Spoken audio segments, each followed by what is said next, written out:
आचार्य मिथिलेश नंदिनी शरण जी, आदरणीय हितेश जी, अन्य सभी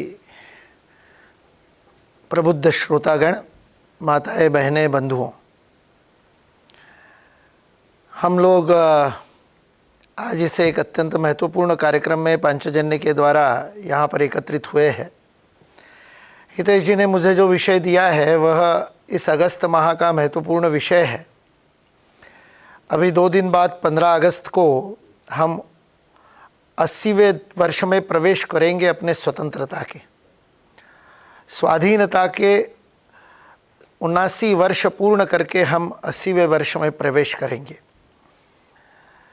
8 दशकों की यह स्वाधीनता की यात्रा का स्मरण करते समय और उसके विजय का गान करते समय उस स्वाधीनता के साथ ही जो हमारे राष्ट्र का विभाजन हुआ, उस विभाजन की विभीषिका का स्मरण भी हमारा एक महत्वपूर्ण दायित्व है।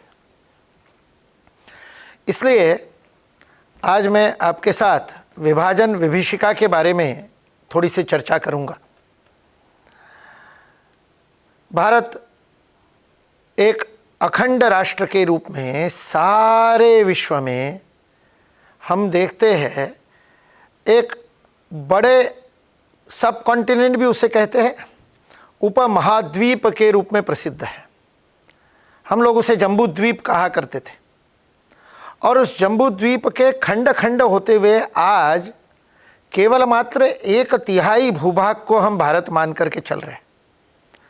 आज हम जिसे भारत कहते हैं, राजनीतिक रूप से जो भारत का मानचित्र हम देखते हैं, कश्मीर से लेकर कन्याकुमारी और गुजरात से लेकर गुवाहाटी तक के जिस भारत को हम वर्णन करते हैं, वह तो पूरे जम्बू द्वीप का मात्र 1/3 हिस्सा है। 2/3 भाग बट गया। इसलिए 1946-47 में जो भारत का विभाजन हुआ और भारत की दोनों भुजाएं कट करके पश्चिम पाकिस्तान और पूर्व पाकिस्तान भारत से अलग हुए, वह भारत का पहला विभाजन नहीं था, अंतिम विभाजन था। जब मैं विवेकानंद इंटरनेशनल फाउंडेशन का सचिव था, तब हम एक मासिक विमर्श की गोष्ठी वहाँ पर आयोजित करते थे। एक मासिक गोष्ठी में हमने फ्रांस के फ्रेंच, मतलब भारत में ही रहते आजकल तो, फ्रेंच पत्रकार फ्रांसवा गोते को विषय लेने के लिए बुलाया।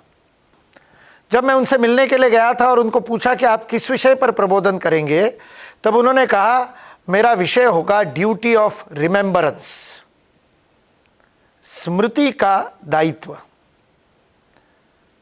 जब उन्होंने बोलना प्रारंभ किया तो उन्होंने कहा आज इजरायल इतने शत्रुओं द्वारा घिरा हुआ भी शक्तिशाली इसलिए है क्योंकि हमने अत्याचारों को भुलाया नहीं है। हमारे ऊपर हुए अत्याचारों को हमने स्मरण रखा है। हर यहूदी माँ अपने पुत्र को स्मरण कराती है कि किस प्रकार उनको इजराइल की अपनी जन्मभूमि से हटाया गया और पूरे विश्व में फैल गए, और उस विश्व में फैली हुई माताएं भी लगातार अपने पुत्र को याद दिलाती थी कि अगला शुक्रवार यरूशलेम अवश्य जाएंगे। यह जो स्मरण, स्मृति को, अपने इतिहास को याद रखने का जो कर्तव्य है, वही कर्तव्य विभाजन विभीषिका दिवस के पीछे का उद्देश्य है। 14 अगस्त को केवल विभाजन का स्मरण करना और भारत पुनः अखंड हो इसका संकल्प लेना, यह केवल इतिहास के लिए आवश्यक नहीं है, इतिहास समझने के लिए आवश्यक नहीं है, हमसे जो छुपाया गया उसको पुनः स्मरण करने के लिए आवश्यक नहीं है। यह वर्तमान और भविष्य के भारत के लिए भी उतना ही महत्वपूर्ण है। विभाजन अत्यंत दुखद ऐसी हमारे भारत के इतिहास की घटना है। परिवार टूटे, न जाने कितने घर टूटे, घर बिखरे। जो लोग जीवित भारत में आ भी गए, उन हिंदू भाइयों बहनों के कितने जड़ें कट गई और कितने नाते रिश्ते टूट गए। कितनी महिलाओं पर अत्याचार हुए, कितने बलात्कार हुए, लाखों की संख्या में लोग मारे गए। यह एक बहुत बड़ी विभीषिका है जिसका स्मरण यदि हम नहीं करते हैं तो हम उन सारे हमारे पूर्वजों के साथ में द्रोह करते हैं। इसलिए अभी ये पूरा पक्ष, ये 15 दिन, 1 तारीख से लेकर 15 तारीख तक अगस्त माह में हम इस विभाजन की विभीषिका का स्मरण करें। किस प्रकार से हमारे देश के साथ में अन्याय हुआ, 2 नेशन थ्योरी किस प्रकार से चली। और आज हमको इतिहास में बताया जाता है कि हिंदू मुसलमानों के बीच में दंगे हुए, हमको बताया जाता है कि दोनों तरफ जनहानि हुई, दोनों तरफ प्राण हानि हुई। यह अत्यंत बड़ा असत्य है, कोई संतुलन ही नहीं है। जिस प्रकार की हत्याएं वर्तमान पाकिस्तान में, पूर्व के पंजाब में और हमारे पूर्व के बंगाल में हुई, जिस प्रकार की हत्याएं हुई हिंदुओं की, सिखों की, बौद्धों की, जैनों की, सनातनियों की, उसका सारे विश्व में कोई सानी नहीं है।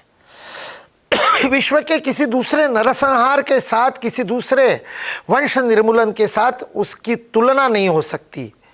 ये दोनों तरफ हो रहा था, ये कहना अत्यंत असत्य है। गोपाल पाठा जैसे कुछ वीरों ने सुहरावर्दी का विरोध किया तो उनको चुप बैठाने के लिए नवाखाली में और उपोषण किया गया। यह एकतरफा पूरी प्रकार से मजहब के आधार पर की गई हत्याओं की श्रृंखला थी। ट्रेनें के ट्रेनें भर करके शवों को भेजा गया। स्वतंत्र भारत के उपहार के रूप में हमारे राजस्थान के और रेलवे स्टेशन पर गाड़ियां आकर के लगी और जिसमें सारे के सारे मृत थे, सारे के सारे शव थे।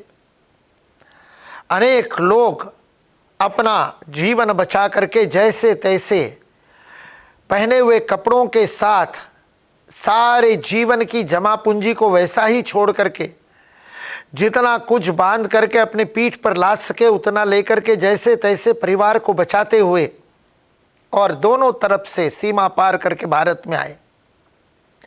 राजस्थान के सीमावर्ती क्षेत्रों में आज भी ऐसे लोगों को हम जानते हैं। मैं स्वयं जानता हूं, मैं जोधपुर रहा 9 वर्ष।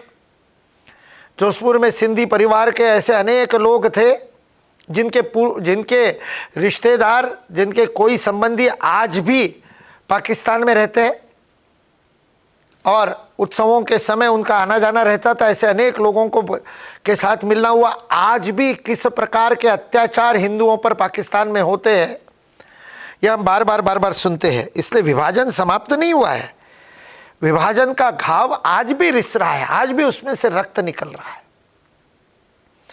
आज भी हमारे बंधु जो रह गए वो उसे भुगत रहे हैं। और ये अचानक आया हुआ विभाजन नहीं था कि 1946 में घोषणा कर दी और रेड क्लिफ की लाइन बन गई और मानचित्र के ऊपर और पेन चला करके और भारत और पाकिस्तान को काट दिया। नहीं, 1905 के बंगाल विभाजन में उसके मूल हमको दिखाई देते हैं।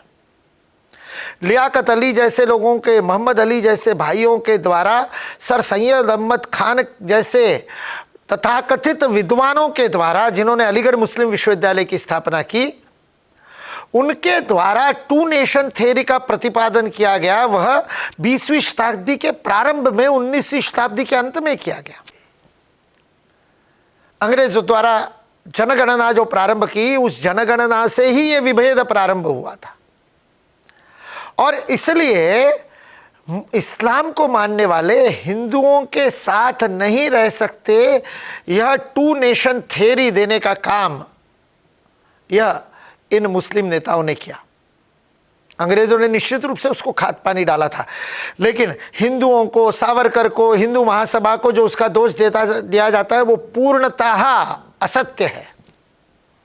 2 नेशन थ्योरी का स्वीकार तक नहीं किया, ना संघ ने किया, ना हिंदू महासभा ने किया और अनेक वर्षों तक कांग्रेस ने भी नहीं किया। उस समय कांग्रेस ही हिंदुओं के तरफ से अंग्रेजों के साथ बातचीत कर रही थी। बहुत बड़ी संख्या में जनहानि होने का एक कारण यह भी था, पाकिस्तान में रहने वाले, मतलब आज के पाकिस्तान में, उस समय के पंजाब में रहने वाले, उस समय के सिंध में रहने वाले, उस समय के बलूचिस्तान में रहने वाले, ऐसे उस समय के कश्मीर में रहने वाले, एक कश्मीर के अंदर रहने वाले अनेक हिंदू भाइयों को, परिवारों को यह विश्वास ही नहीं हो रहा था कि विभाजन हो। गांधी जैसे इतने बड़े नेता जब कहते हैं कि मेरे लाश के ऊपर विभाजन होगा, मेरी मृत्यु होगी, मेरा शव पहले कटेगा फिर विभाजन होगा, उसमें विश्वास कर लिए। कोई मूर्ख ही समझ सकता है या मूर्ख ही मान सकता है कि भारत का विभाजन हो।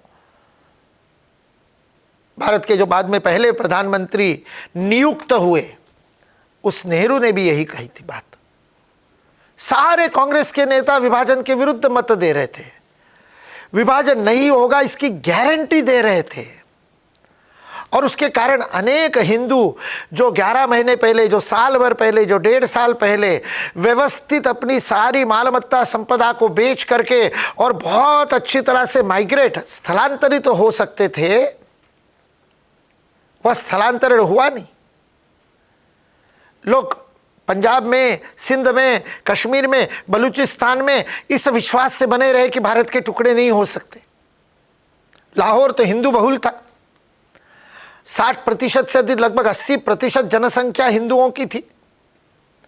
जिस समय विभाजन स्वीकार कर लिया मौलाना आज़ाद ने, उसके ऊपर कांग्रेस के अध्यक्ष के रूप में विभाजन के उस करार के ऊपर हस्ताक्षर किया।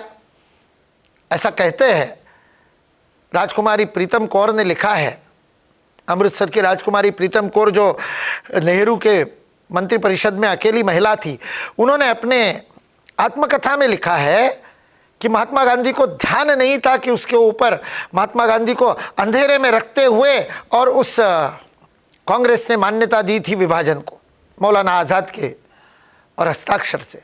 और गांधी जी बहुत क्रुद्ध हुए थे मौलाना आज़ाद पर। ऐसा अमृतसर की महारानी प्रीतम कौर ने अपनी आत्मकथा में लिखा है, हम नहीं जानते।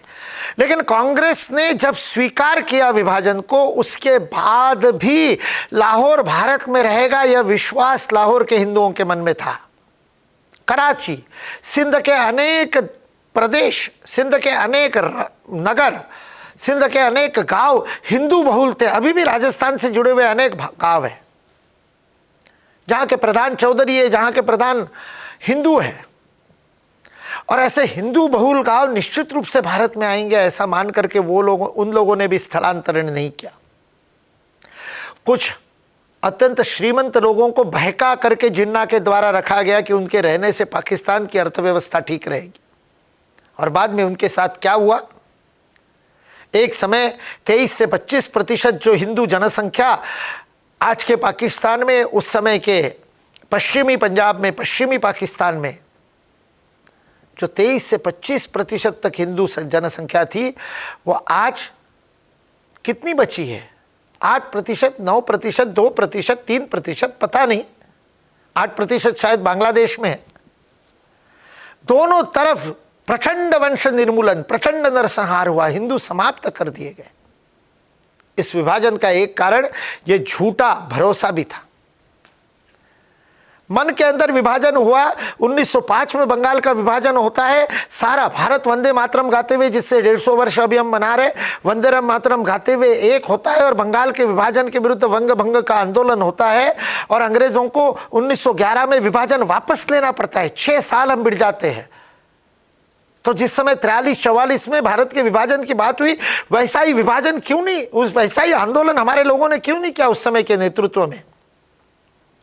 जब बीबीसी ने नेहरू जी को पूछा कि आपने आंदोलन क्यों नहीं किया, वंग भंग के आंदोलन के समान भारत के विभाजन, पाकिस्तान के अलग होने का विरोध कांग्रेस ने क्यों नहीं किया? नेहरू जी कहते हम थके हुए थे, हमारा नेतृत्व थका हुआ था।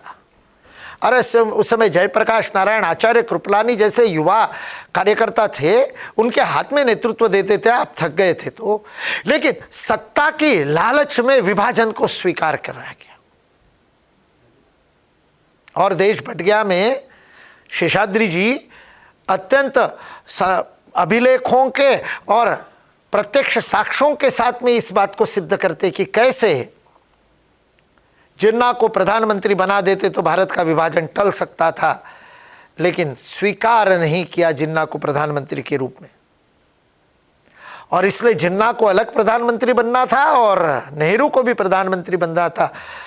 इसलिए इन व्यक्तिगत आकांक्षाओं के लिए देश के टुकड़े कर दिए।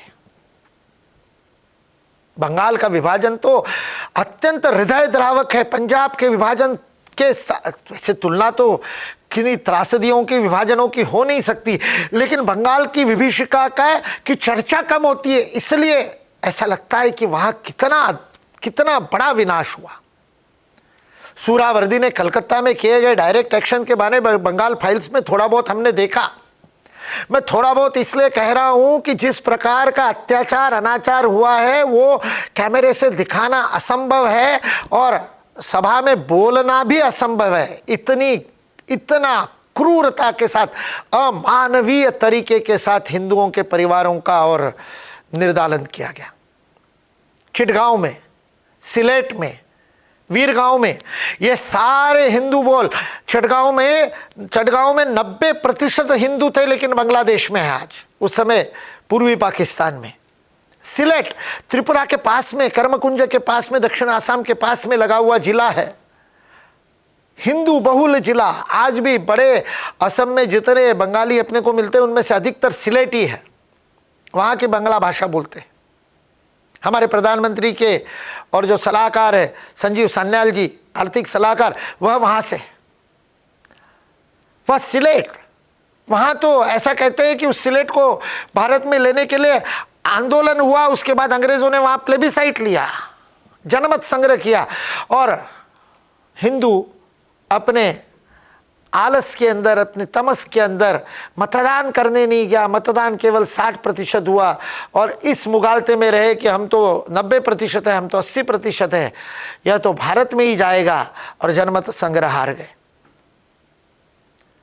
चटगांव चला गया, वीरगांव चला गया जो सिलीगुड़ी के पास में है। वो वीरगांव आज भी वहाँ पर बहुत बड़ी हिंदुओं की संख्या है। अभी जब बांग्लादेश में सारा गड़बड़ हुआ और हिंदुओं को मारे गए तो सर्वाधिक हिंदू वीरगांव में और चटगांव में मारे गए, और हिंदू एकत्रित आकर के हाथ में फरसा लेकर के और हाथ में डाव लेकर के, नारियल तोड़ने वाले चाकू को लेकर के हिंदू आकर के सड़क पे उतरे तो वो भी वीरगांव और चटगांव में थे। ये वीरगांव सिलीगुड़ी से 20 किलोमीटर के ऊपर है। अभी वहीं पर चीन को हवाई पट्टी खोलने के लिए बांग्लादेश बता रहा है। वो वीरगांव यदि भारत में होता तो आज जिसे हम चिकन नेक कहते हैं, वो मुर्गी का गर्दन नहीं होती, वो एक बहुत बड़ा हमारे पूरे भारत को, पूर्व को जोड़ता हुआ प्रदेश होता। इससे विभाजन में भी अंग्रेजों ने भारत के साथ धोखाधड़ी की और हमारा नेतृत्व सोता रहा। हमारा थका हुआ नेतृत्व अपने और सत्ता के स्वप्न देखता हुआ और अधूरे भारत के को और स्वतंत्र बनाने के लिए तैयार हो गया। इस इतिहास का स्मरण करना आवश्यक है, क्योंकि आज भी वो सारे के सारे बिंदु हमारे बीच में जीवित है। मैंने कहा आज भी अत्याचार चलता है। आज भी हिंदू बच्चियां, पाकिस्तान में हिंदू परिवार में यदि बच्ची का जन्म हो जाता है तो माता पिता परेशान हो जाते हैं कि इसको कैसे बचाएंगे जब ये जवान होगी, जब ये किशोरी होगी।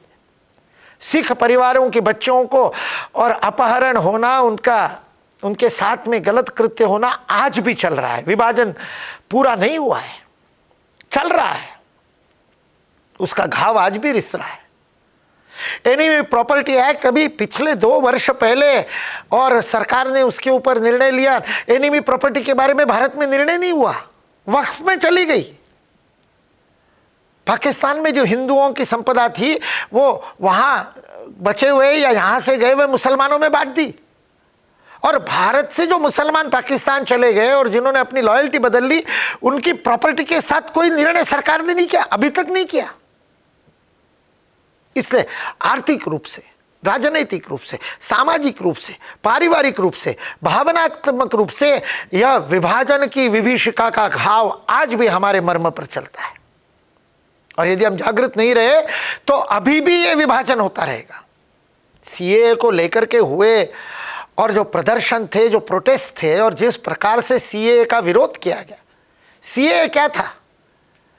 उस समय 1947 से प्रारंभ करके जो हिंदू विभाजन के समय इधर आए, उसके बाद में बार बार प्रताड़ना सह करके 2014 तक जिनको इधर आते रहना पड़ा, उनको भारत की नागरिकता देने के लिए सिटीजनशिप एक्ट के अंदर भारत के नागरिकता के अधिनियम में किए गए परिवर्तनों को और इस्लाम विरोधी बताया गया। अरे जो अत्याचार कर रहा है, उस अत्याचार के कारण और रिलीजियस परसिक्यूशन के कारण ही, मजहबी अत्याचार के कारण ही जो आ रहे, वो उस मजहब के तो नहीं होंगे ना, वो तो हिंदू होंगे, सिख होंगे, बौद्ध होंगे, जैन होंगे और ईसाई भी। उन सबको सीए में दिया गया, लेकिन उसका भी कितना विरोध भारत में हुआ। और कष्ट इस बात का होता है कि विरोध करने वाले केवल मुसलमान नहीं थे, हमारे आपके हिंदू भाई थे। आज भी हिंदू जगह नहीं है, इस विभाजन की विभीषिका का विस्मरण हो गया है। अभी जो पीढ़ी है जिसको ये सारे जेन जी, जेन अल्फा और क्या मिलेनियल के नाम दे रखे हैं, उनको तो ये इतिहास भी ढंग से नहीं बताया गया, उनको तो पता भी नहीं है। उनके सामने ये बात करते हैं तो वो कहते हैं क्या सांप्रदायिकता फैलाते हो, क्या हिंदू मुस्लिम करते हो। अरे हिंदू मुस्लिम करना नहीं है, अपने पूर्वजों के ऊपर हुए अन्याय अत्याचार और अपने बंधुओं के ऊपर आज भी हो रहे अन्याय और अत्याचार का स्मरण करना है। ये स्मरण नहीं करेंगे तो एक दिन आपके साथ भी वही होगा। संभल के हिंदुओं के साथ क्या हुआ, आज नेपाल में क्या हुआ, 7 सप्ताह भर पहले नेपाल का हिंदू जग गया, इसलिए उसने अत्याचार का प्रतिकार किया। हम कब जगेंगे, कब इस विभाजन का स्मरण रखेंगे, तब हमारे अंदर वह ज्योत जलेगी कि आज भी सतर्क रहने की आवश्यकता है। आज हमारे घर के अंदर हलाल की इकोनॉमी घुस गई, आज हमारे परिवार में और लोग काम करने के लिए आते, तो वो उस दिन बेंगलोर में था, किसी कार्यकर्ता ने कहा कि घर में एक कमरा बना रहे, वो काम रुक गया। क्यों रुक गया? तो रे बांग्लादेश से आने वाले बांग्लादेशी मजदूर वापस नहीं आए हैं। बेंगलोर में घर बनाने का काम बांग्लादेशी मजदूर कर रहे, ये एक हिंदू कॉन्ट्रैक्टर बता रहा है। इस घुसपैठ ने आज देश की क्या स्थिति कर दी। डेमोग्राफी कमीशन अपना काम नहीं कर सकेगा जब तक हम जगेंगे नहीं, जब तक हम इस विभाजन की विभीषिका का स्मरण रखते हुए भारत को पुनः अखंड करने के लिए संकल्पबद्ध नहीं होंगे। ये भारत का अखंड होना भारत की सुरक्षा की आवश्यकता है, भारत का अखंड होना विश्व के कल्याण की आवश्यकता है, भारत का अखंड होना मानवता के कल्याण की आवश्यकता है। इसलिए आज के इस सत्र में इस विषय को आपके सामने रखते हुए मैं आप सब लोगों से आह्वान करना चाहूँगा कि इस इतिहास को ध्यान से पढ़े। डोमिनिक लापेर ने भी फ्रीडम एट मिडनाइट पुस्तक में माउंटबेटन के पत्र आदि सब बता करके अंग्रेज़ों के षड्यंत्र को भी बताया। लेकिन केवल अंग्रेज़ों का षड्यंत्र नहीं था, इतना ही बड़ा षड्यंत्र मुस्लिम लीग का था। और जिस मुस्लिम लीग ने भारत का विभाजन किया, वो मुस्लिम लीग आज केरल में सत्ता में है, सबसे बड़ा पार्टनर है यूडीएफ का।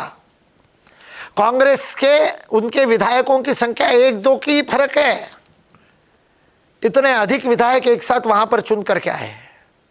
वही मुस्लिम लीग आज हैदराबाद के अंदर और म्युनिसिपल कॉरपोरेशन चला रही है। वही मुस्लिम लीग सारे भारत में यही विभाजन फिर से वही मुंह खोल करके कहते हैं कि पूरा वंदे मातरम हम नहीं गाएंगे। अभी पिछले सप्ताह जब लोकसभा और राज्यसभा में वंदे मातरम को भी, पूरे वंदे मातरम को गाया जाएगा और वही सम्मान मिलेगा जो जनगण मन को मिलता है, इस प्रकार का जब संशोधन हुआ, तब उसका विरोध करने वाले लोग इसी देश की संसद में खड़े हुए थे। चुन करके आते इस देश में आज भी।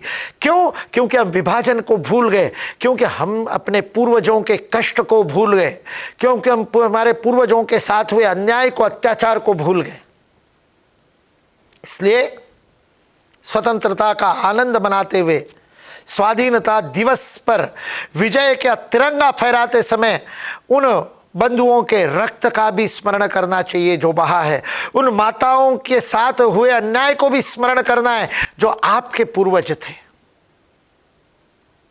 भारत माता की कटी भुजाओं का स्मरण करना है, सप्त सिंधु में से कट गई 4 नदियों का स्मरण करना है। कहते पंजाब है लेकिन 5 नदियां बची नहीं, 3 ही बची। वैसे तो मूलतः सप्त सिंधु है, लेकिन वो कट गया। वंग गाते हैं जनगण मन में, उत्कल वंग कहते हैं, लेकिन वह वंग आज पूरा हमारा नहीं है। स्वामी विवेकानंद की और कुल देवी ढाकेश्वरी आज भारत में नहीं है। भारत के अनेक लोगों की और देवी हिंगलाज माता आज भारत में नहीं है।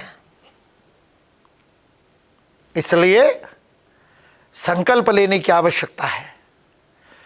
पाणिनि ने जहाँ संस्कृत के अष्टाध्यायी लिखी और पतंजलि ने जहाँ योग सूत्र लिखे, वह लाहौर आज भारत में नहीं है। जहाँ आर्य समाज का एक समय मुख्यालय था, वो लाहौर आज भारत में नहीं है। व्यास महर्षि की तपस्या के कारण जिसका नाम व्यास पड़ा, जिस नदी का, वो आज भारत में नहीं है। इसलिए अपनी शपथ को स्मरण करना है, रावी की शपथ को।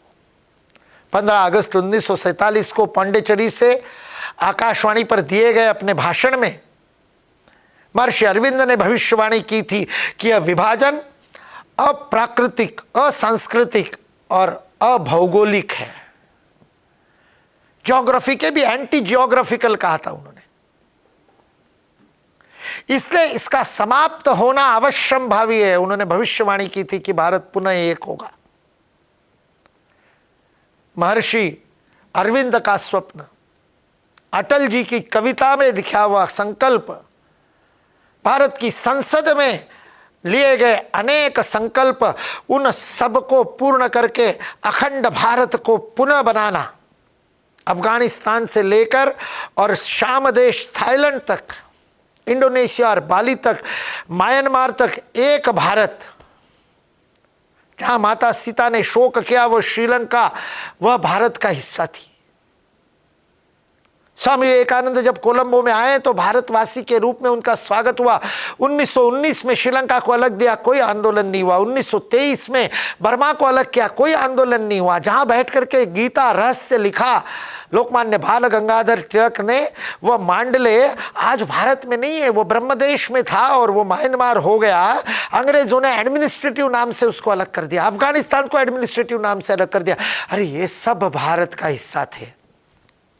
इसलिए पाकिस्तान तो अंतिम विभाजन था। 27 देश जम्बू द्वीप में से खड़े हुए, उन सबका एक संघ खड़ा करना। यूनाइटेड स्टेट्स ऑफ अमेरिका है, वैसे यूनाइटेड स्टेट्स ऑफ जम्बू द्वीप, यूनाइटेड स्टेट्स ऑफ भारत खड़ा होगा।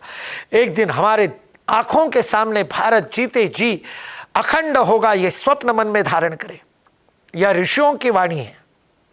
आज पाकिस्तान की वाट लगी हुई है। जिस प्रकार अभी 11 तारीख को बलूचिस्तान ने अपने आप को स्वतंत्र घोषित किया, जो काम पख्तूनिस्तान में चल रहा है, जो पाक अधिक्रांत जम्मू कश्मीर में चल रहा है, उस सब को देखते हुए 2047 से पहले, स्वाधीनता को 100 वर्ष पूर्ण होने से पहले विभाजन समाप्त करने का संकल्प लेते हुए इस विभाषण विभीषिका का स्मरण सब लोग करें, ऐसा आह्वान करते हुए अपनी वाणी को विराम देता हूँ। जय हिंद, जय भारत।